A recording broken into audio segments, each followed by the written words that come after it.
15 अगस्त 1947 को मिली आजादी को भीख बताकर स्वतंत्रता सेनानियों और शहीदों पर कीचड़ उछालने वाली कंगना रनौत ने एक बार फिर से साबित कर दिया है कि दरअसल वो 12वीं पास ही है।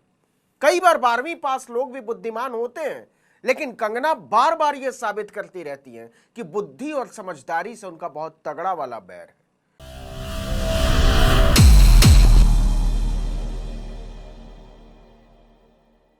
हो रही है इस फिल्म की कंगना रनौत ही प्रोड्यूसर है, वही डायरेक्टर है, वही लीड एक्टर है, क्योंकि कोई और तो कंगना रनौत पर पैसा लगाने को तैयार है नहीं। बयान दिया है कि इंदिरा गांधी का संघर्ष असली नहीं था, मनगढ़ंत था। उन्होंने जो भी फैसले लिए वो अहंकार में आकर लिए।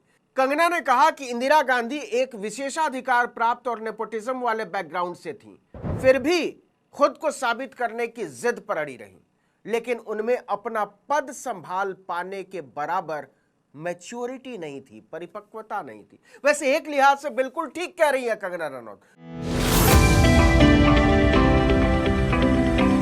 एकदम सही। इंदिरा गांधी इतनी मैच्योर तो बिल्कुल नहीं थी कि किसान महिलाओं को 100-100 टके में बिकने वाला बताए।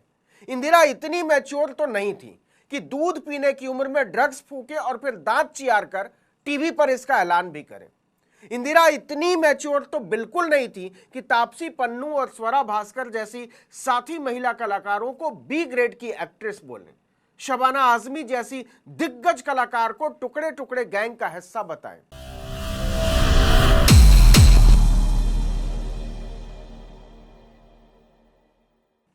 और इंदिरा गांधी भाजपा की सांसद पद्मश्री कंगना रनौत जितनी मैच्योर तो बिल्कुल नहीं थी, जो एक राज्य की 3-3 बार की महिला मुख्यमंत्री की तुलना रामचरितमानस की राक्षसी पात्र ताड़का से करें।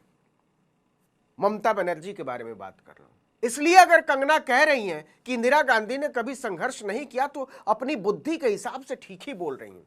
वैसे भी लटक झटक कर जैसे तैसे 12वीं पास करने वाली कंगना को Ecole International, People's Own School, Bristol, Vishwa Bharati, समरवेले, Oxford जैसे संस्थानों में पढ़ाई समय की बर्बादी ही तो लगती होगी। भाजपा की 12वीं पास माननीय सांसद कंगना रनौत को तो यह भी बकवास लगता होगा कि इंदिरा गांधी ने 1974 में भारत का पहला परमाणु परीक्षण किया था।